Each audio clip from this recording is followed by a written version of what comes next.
पवनचक्की बनवलेली आहे मी. ही जी वीज ह्याच्यातील व ही बटन चालू केल्यास ते लाईट लागेल व घरातली लाईट लागेल. याने असे खूप मोठे मोठे असतात व याने सगळ्यांना वीज भेटते. काय म्हणतात त्याला? पवनचक्की. ते सांग. ह्याला पवनचक्की म्हणतात. त्यापासून वीज निर्मिती होते.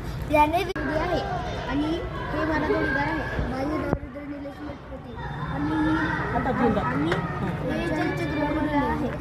हे सूर्यप्रकाश पडल्यानंतर हे समुद्रातील वाफ तयार होऊन ढगात जाते आणि त्या ढगाला थंड हवा लागल्यानंतर ते पाण्यात रूपांतर होते. यालाच पाऊस म्हणते.